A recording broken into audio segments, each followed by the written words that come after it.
I'm sorry. You can step around.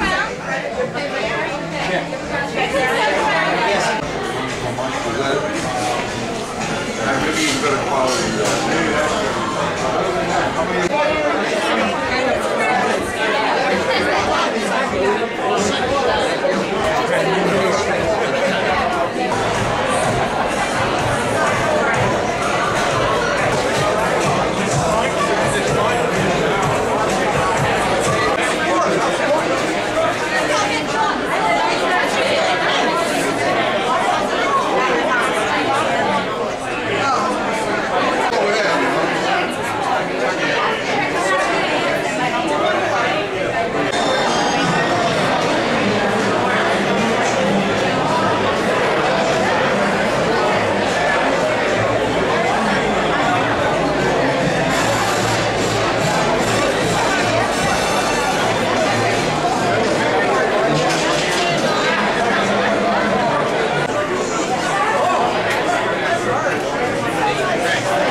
Thank you very much. Let me thank Ann for the great job that she's done, and all the other volunteers and workers are here today. Thank you for putting this together. Let me thank all of you for being here today, and let me first acknowledge some of the elected officials and actual candidates we have running this year. Ann mentioned our Assemblyman Dave McDonough, also Peter Schmidt, who is the presiding officer of the Nassau County Legislature, and Mark Bonilla, who is the Town of Hempstead clerk. And let me also acknowledge our three guys who are running this year. I know Dave McDonough is running, but he's going to get 110% of the vote. But we have three candidates running in tough races.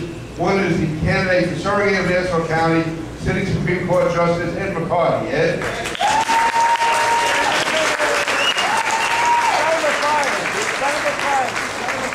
Also running for the New York State Assembly, further up north in the Glen Cove area, that whole area up on the North Shore, running against an entrenched incumbent, but he's from the U.S. Marine Corps. He served in Iraq. A great guy, Rob Trevino. Rob.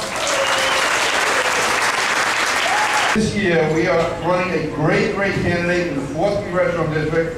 He just won a big primary the other night. His grandfather was a congressman. His family's been in public service. He's been in the Nassau County Legislature now for 15 years. The next congressman from the 4th Congressional District, Fran Becker. Fran.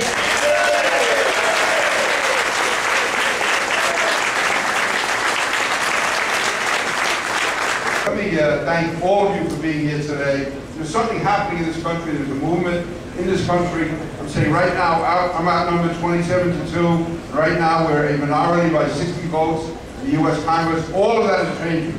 We see it in state after state. We see it in primary after primary. The turnout that's coming out, Republicans, and it's coming not just from diehard Republicans, but from Democrats, from independents, conservatives, all of whom will realize that the Obama administration and Nancy Pelosi and Harry Reid have taken this country dramatically in the wrong direction.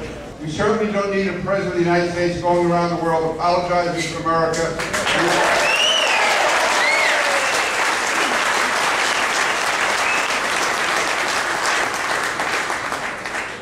We don't need a president and an attorney general who want to have terrorist trials in Lower Manhattan.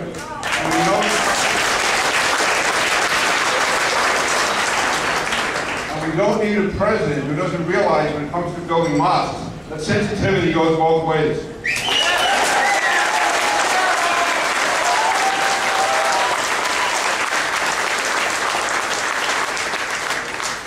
I believe that what's happening across the country is middle-income people, hard-working people, veterans, people who have sacrificed for their country have had enough. And they realize that they have done their part for long enough. The fact is, there's only so long we can have the federal government leaning down on them, and taking more of their money, putting more burdens on them, and more mandates on them. So I guarantee you that I'm going to run as hard as I can. By the way, thanks all of you for the great job you did for me in the primary the other night.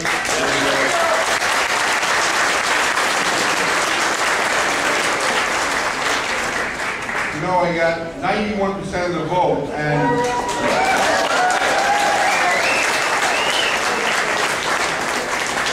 I know we have a lot of law enforcement people here in the audience. I'm asking you guys to use your detective skills, find out who that 90% is.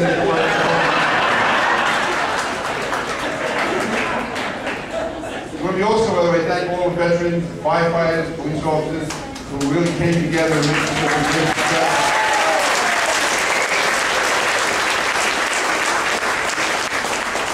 We have Andy Moraine from the Nassau County Police Department, who is actually retiring soon, but a great guy. Jimmy Boyle, who got all the firefighters there.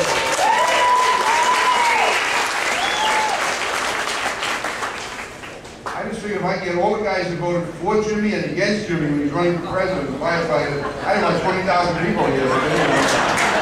Jimmy also brings his sisters and half from Sunnyside and Woodside and half of the retired firefighters. So, yeah, thank all of you.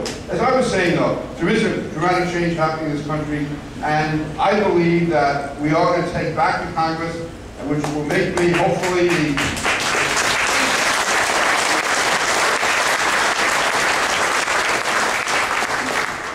chairman of the Committee on Homeland Security, so that I can do all that I can.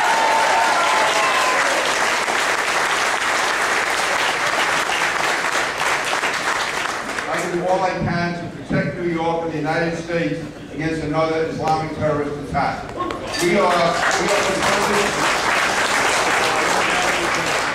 confronted by a vicious, diabolical enemy, and you don't defeat that enemy by apologizing. You don't defeat that enemy by being politically correct. You defeat that enemy by destroying him before he destroys us.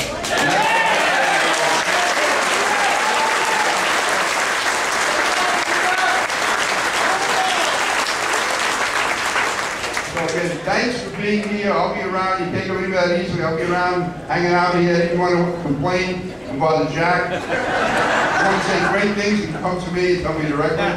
But seriously, thank you from the bottom of my heart for all the help you give me. Thank you for the support. God bless America.